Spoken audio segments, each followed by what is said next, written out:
Direct resistance heating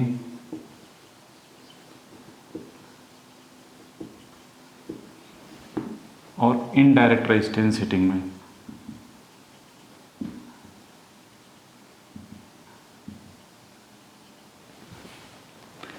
resistance heating,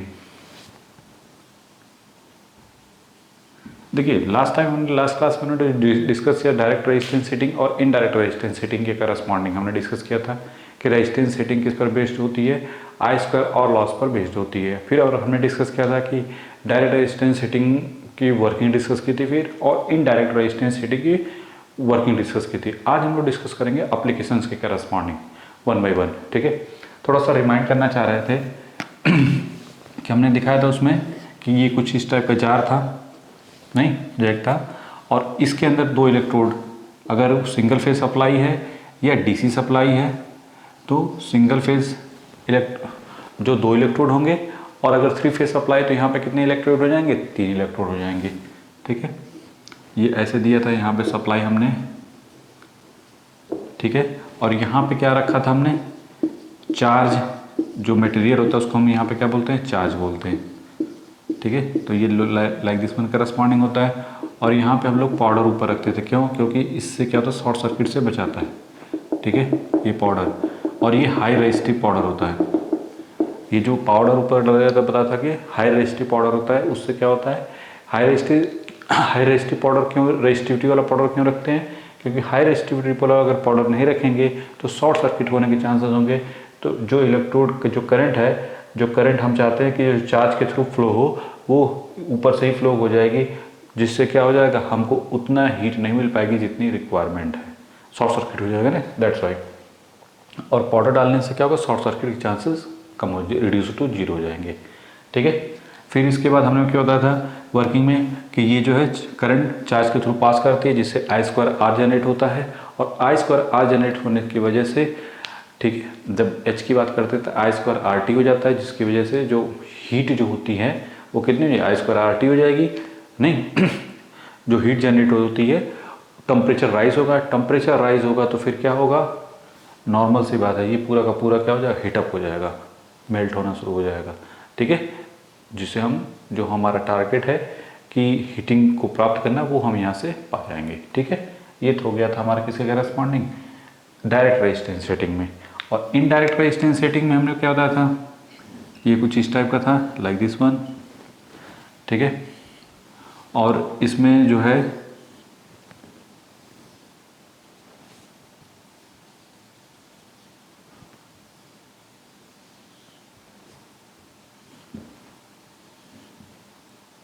यहाँ supply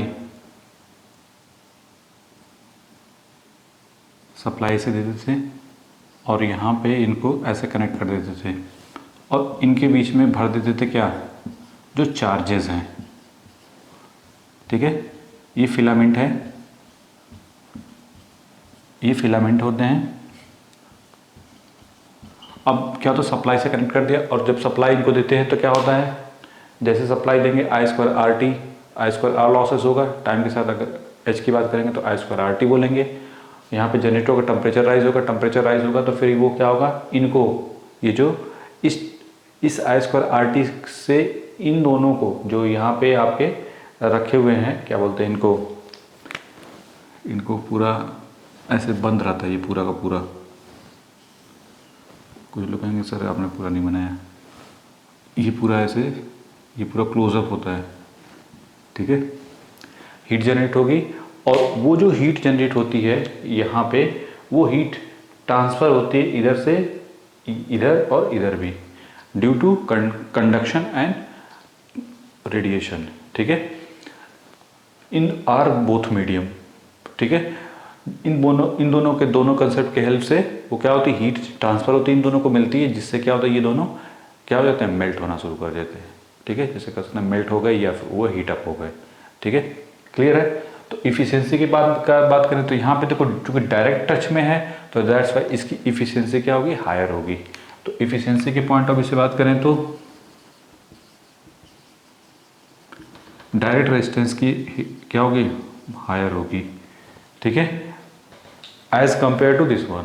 ठीक है, इसकी इफिशियंसी क्या होगी, क्योंकि डायरेक्ट जो चार्ज है इटसेल्फ इन्वॉल्व है किसके लिए, हीटिंग के लिए, that's why.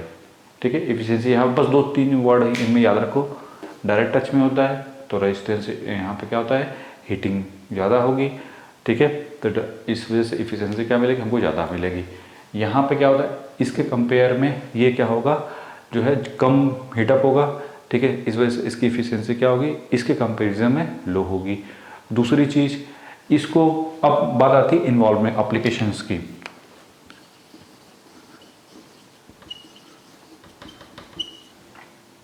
Water heater, water heater में हम क्योंकि हायर टेम्परेचर, बहुत ज़्यादा टेम्परेचर यूज पड़ती है, दैट्स वाई उसको हम उसमें इसको इन्वॉल्व कर उसमें इसको इस्तेमाल करते हैं। दूसरा, साल्ट बहुत furnace.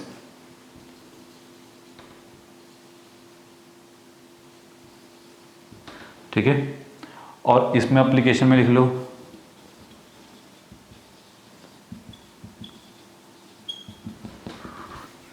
ETC।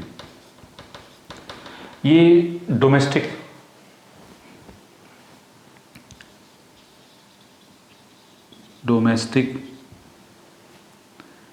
Appliances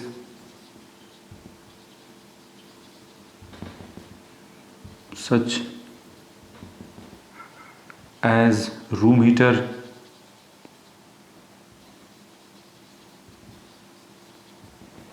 electric iron,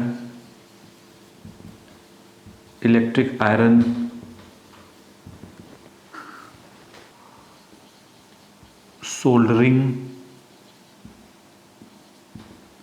iron,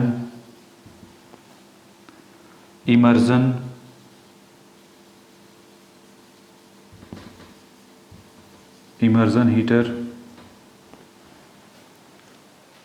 ठीक है, और लिखना चाहो इसका और लिख सकते हो, ये तो लिख लिया होगा। एफिशिएंसी इसकी हायर होती है as a compare to this one. इसका इस्तेमाल जनरली हम लोग जो वाटर हीटर में इसका इस्तेमाल जहाँ पे बहुत हाई टेम्परेचर की जरूरत पड़ती है, ठीक है, तो डायरेक्ट टच में ये होता है, दैट्स वाई इसको इस्तेमाल करते हैं। उसमें थोड़ा और लिख लो क्योंकि उसमें आता है।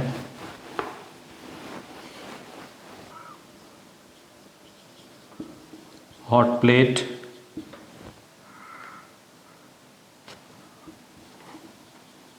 Flying pan, electric kettle,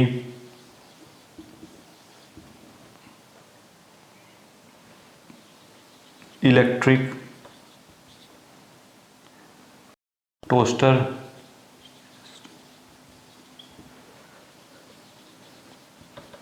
electric oven ETC। ठीक है, तो क्लियर है। एप्लीकेशन के पॉइंट ऑफ व्यू से हमने क्या बताया था पहले वाले में कि इसको हमने बताया सॉल्ट बाथ फर्नेस के लिए इस्तेमाल करते हैं और वाटर हीटर में इसका एप्लीकेशन है। ठीक है, अब फिर हमने बताया था कि इनडायरेक्ट रेजिस्टेंस हीटिंग में क्या है, ये डोमेस्टिक अप्लायंसेस में कौन कौन सा, रूम हीटर जो हम लोग जितने भी हम इस्तेमाल करते हैं वो सब इसी के अंडर में आ जाते हैं। तो कभी भी कोई जितने होम एप्लीकेशंस होते हैं उसमें अगर आता है एग्ज़ाम में तो आप उस पर आँख बंद कर टिक कर दो, वो सब किस में आ जाता है, इनडायरेक्ट रेजिस्टेंस हीटिंग में। ठीक है, मोस्टली तो रूम हीटर हुआ, इलेक्ट्रिक आयरन हुआ। इलेक्ट्रिक आयरन आपने देखा होगा कि उसमें क्या होता है कि हम ऐसे ही कुछ होता है और वहाँ पे क्या होता है, सप्लाई देते हैं प्रेस को, जैसे प्रेस है, प्रेस को हमने सप्लाई दिया तो क्या होता है, यहाँ पे आप देखोगे 2 साइड होते हैं उसमें, और यहाँ पे करंट उसमें जाती है तो I स्क्वायर R की वजह से जो हीट जनरेट होती है, हीट क्या होती है, वो उस हीट की हेल्प से ये दोनों क्या हो जाते हैं, दोनों साइड रेड हो जाता है। नहीं देखते होगे, जो चार्ज है वो क्या हो जाता है, रेड हो जाता है।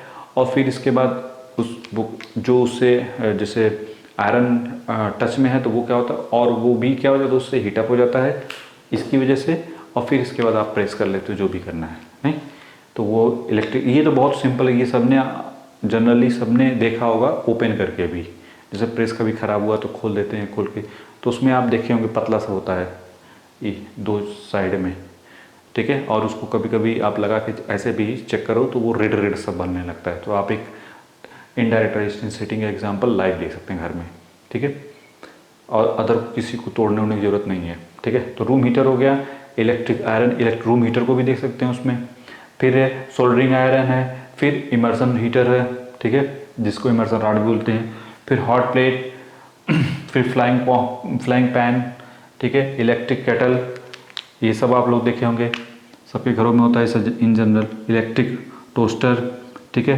फिर इलेक्ट्रिक ओवन, ठीक है, ओवन, और बहुत सारे और भी। वाटर हीटर भी एग्जांपल है इनडायरेक्ट रेजिस्टेंस हीटिंग का। मैसिव लेवल पे करना है, जैसे कहते हैं बड़े लेवल पे करना है, तो वाटर हीटर हम इन जनरली दोनों का बनता है, ठीक है। अगर छोटे लेवल पे इस्तेमाल करना है तो हम इसका वाला कंसेप्ट से वाटर हीटर को बनाते हैं, और थोड़ा बड़े लेवल पे करना है मतलब हाई टेम्परेचर के लिए तो हम इसको इस्तेमाल करते हैं। तो अगर ऑप्शन में आता है कि वाटर हीटर और इनडायरेक्ट रेजिस्टेंस हीटिंग दिया हुआ है तो आंख बंद करके उस पर भी टिक लगा देना, ठीक है। तो क्लियर है कि नहीं? इसमें क्या एफिशिएंसी ज़्यादा है तो दैट्स वाई, चूँकि टेम्परेचर ज़्यादा होता है, डायरेक्ट टच में होता है, दैट्स वाई इसके कंपेरिजन में, ठीक है। बना लो इसको पहले जल्दी से।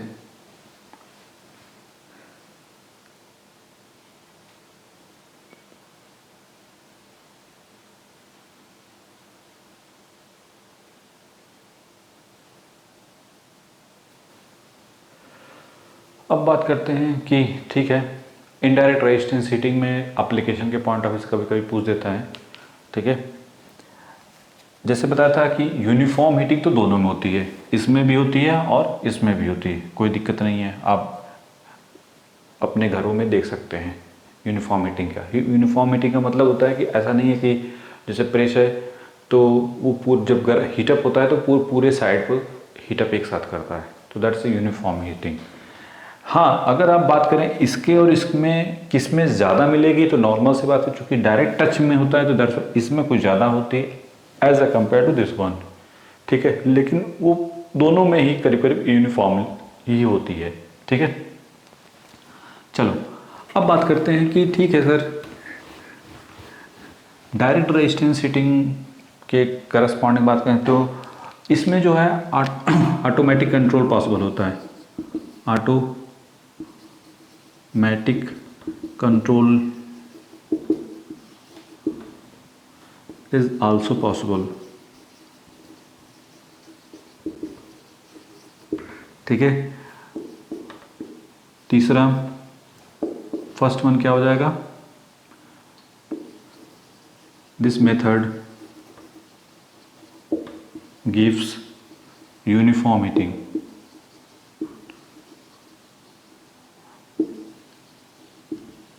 ठीक है।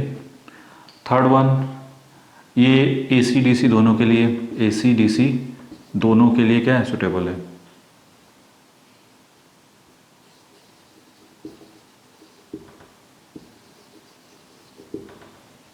नहीं कर सकते हैं AC सप्लाई, लिखना चाहो तो बेटर से सप्लाई AC और DC दोनों के लिए क्या है, सुटेबल है, ठीक है। बाकी हमने एप्लीकेशंस तो बता ही रखे हैं।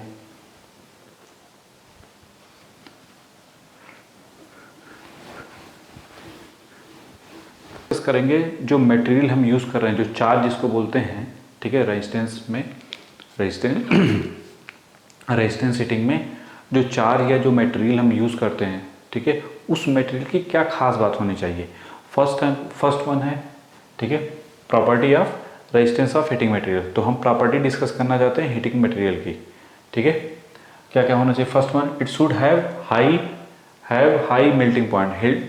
हाई मेल्टिंग पॉइंट होगा तो क्या होगा, चूँकि हम बता रहे थे कि अगर हम जैसे प्रेशर है, ठीक है, उसमें जो हम मटेरियल यूज़ कर रहे हैं, जिसका जो चार्ज है या जिसको आप मटेरियल बोल रहे हैं, अगर हम उसका टेम्परेचर सपोज करो 1000 डिग्री सेंटीग्रेड हो गया, ठीक है, और उसका मेल्टिंग पॉइंट 1200 है, तो उसके क्या हो जाएंगे चांसेस कि उसके आसपास जैसे पहुंचेगा वो मेल्ट होना शुरू हो जाएगा, ठीक है। लेकिन अगर मान लीजिए वो 2500 या 3000 है तो क्या हो जाएगा, वो मेल्ट होने से बच जाएगा, नहीं, क्लियर है। सेकेंड वन, तो पहला तो क्लियर हो गया कि मेल्टिंग पॉइंट क्या होना चाहिए, हायर होना चाहिए, ठीक है, हाई मेल्टिंग पॉइंट होना चाहिए जो मटेरियल हम यूज़ कर रहे हैं या जो चार्ज हम यूज़ कर रहे हैं। Second one, it should have high resistance. High resistance होगा तो उसका फ़ायदा क्या मिलेगा, so that small length of the wire may be required to produce good amount of heat, ठीक है, अमाउंट ऑफ हीट जो प्रोड्यूस करेगा। स्मॉल वायर में के करस्पॉन्डिंग स्मॉल वायर की ज़रूरत पड़ जाएगी, स्मॉल वायर से ही काम चल जाएगा, लंबे वायर की ज़रूरत नहीं पड़ेगी, ठीक है। Next one, it should not oxidise at temperature of the furnaces. देखो जो है कि ऑक्सीडाइज नहीं होना चाहिए, क्योंकि अगर ऑक्सीडाइज होना शुरू करेगा तो फिर क्या करना, हमको बार बार उसको क्या करना पड़ेगा, चेंज करना पड़ेगा, ठीक है। Otherwise we will required frequently replacement of the element. हमको क्या करना पड़ेगा, उसको बार बार हमको क्या करना पड़ेगा, फ्रिक्वेंटली उसको चेंज करना पड़ेगा, ठीक है, फिर दूसरा डालोगे, ठीक है। Last one, it should have low temperature coefficient. Low temperature coefficient से क्या क्या क्या एडवांटेज मिलेगा, उसका एडवांटेज ये मिलता है कि एट स्टार्टिंग में क्या होगा, हाई करंट की रिक्वायरमेंट नहीं होगी, ठीक है। How coefficient, so it at from cold it should not take heavy current. तो स्टार्टिंग में हैवी करंट की ज़रूरत नहीं पड़ेगी, ठीक है, क्योंकि स्टार्टिंग में क्या होता है, एकदम तो वो कोल्ड ही रहता है ना, मतलब वो as a room temperature corresponding रहेगा, 20 डिग्री सेंटीग्रेड के करस्पॉन्डिंग रहेगा ना जो आपका मटेरियल है, ठीक है। क्लियर हुआ कि नहीं। तो ये हो गई 4 प्रॉपर्टी और इनको पकड़ के रखो, ठीक है। पहला है मेल्टिंग पॉइंट क्या होना चाहिए, हायर होना चाहिए। दूसरा रेजिस्टेंस क्या होना चाहिए, हायर होना चाहिए, जिससे क्या होगा, स्मॉल लेंथ की जरूरत पड़ेगी, ठीक है, may require to produce amount of heat, ठीक है। Third one, it should not oxidise of temperature of the furnaces, ठीक है, ऑक्सीडेशन नहीं होना चाहिए। ऑक्सीडेशन अगर होना लगेगा तो अदरवाइज उसको क्या करना, फ्रिक्वेंटली हमको चेंज करना पड़ेगा। एंड लास्ट वन, कि जो टेम्परेचर कोफिशिएंट है वो लो होना चाहिए, क्योंकि जब स्टार्टिंग में तब आपको हायर करंट की ज़रूरत नहीं पड़ेगी, ठीक है। क्लियर। ये हो गए 4 प्रॉपर्टी किसकी, रेजिस्टेंस ऑफ हीटिंग मटेरियल की, ठीक है। तो बना लो इसको पहले जल्दी से।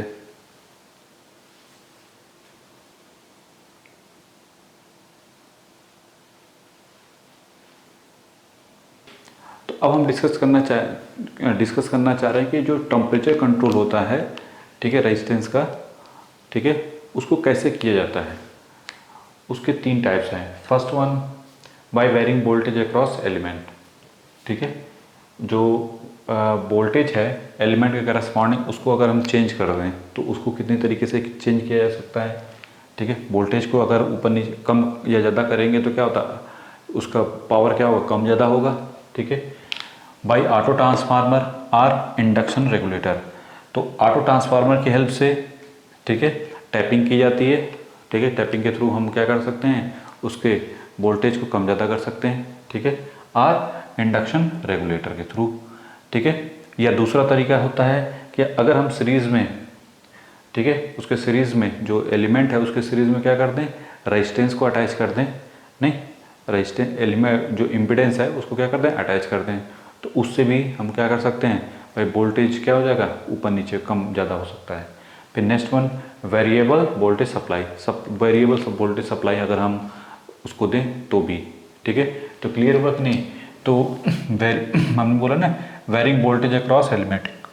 वोल्टेज अक्रॉस एलिमेंट को हम 3 तरीके से चेंज कर सकते हैं। पहला क्या है कि with the help of auto transformer और इंडक्शन रेगुलेटर, टैपिंग करके, ठीक है, ये हम प्राप्त कर लेते हैं। दूसरा, सीरीज इम्पिडेंस, उसके जो एलिमेंट है उसमें क्या करते हैं, उसके करस्पॉन्डिंग सीरीज में एलिमेंट अटैच कर दें तो भी क्या होता है, जैसे आपका मान लो कि यहाँ से यहाँ तक कितना है, 250 वोल्ट है, और उसमें हमने एक और वोल्टेज अटैच कर दिया, ठीक है, एक और एलिमेंट अटैच कर दिया, जो तो उसमें जो उस रेजिस्टेंस की वजह से या उस इम्पिडेंस की वजह से अब जो करंट जा रही होगी, तो करंट क्या हो जाएगी, जो वोल्टेज है पहले से क्या हो जाएगा, वोल्टेज ड्रॉप जो पहले को मिल रहा था वो थोड़ा सा कम हो जाएगा, नहीं, ठीक है। Next one, variable supply. Supply voltage को हम क्या करते हैं, कम या ज़्यादा करेंगे तो भी जो एलिमेंट है उसको, उसका टेम्परेचर क्या होगा भाई, नॉर्मल सी बात है, सप्लाई वोल्टेज को कम या ज़्यादा करेंगे तो पावर क्या होगी, वो भी कम ज़्यादा होगी, ठीक है। क्लियर हुआ कि नहीं। ये first one corresponding. Second one, varying the resistance element. Resistance element को हम चेंज करते रहे, जो रेजिस्टेंस एलिमेंट है, जो आपके अंदर जो चार्ज है, उस चार्ज को क्या करते हैं, वेरी करें। तो कितने तरीके से वेरी किया जा सकता है? पहला है variable number of heating element, variable number of heating element, different type के हीटिंग एलिमेंट उसमें हों। तो दूसरा bye series parallel star delta arrangement of the element, जो एलिमेंट है वो कैसा होना है, उसको सीरीज पैरेलल करस्पॉन्डिंग हम क्या करते हैं, उसमें अटैच किए रहें, तो भी हम क्या कर सकते हैं, उसमें जो है रेजिस्टेंस में वेरिएशन ला सकते हैं।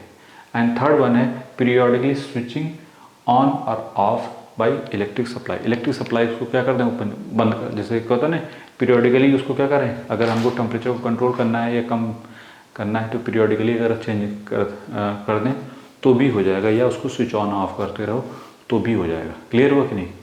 तो ये बहुत ही इफ़ेक्टिव है टेम्परेचर कंट्रोल ऑफ रेजिस्टेंस जो होता है हीटिंग का, वो कैसे किया जाता है, ये क्लियर हो गया।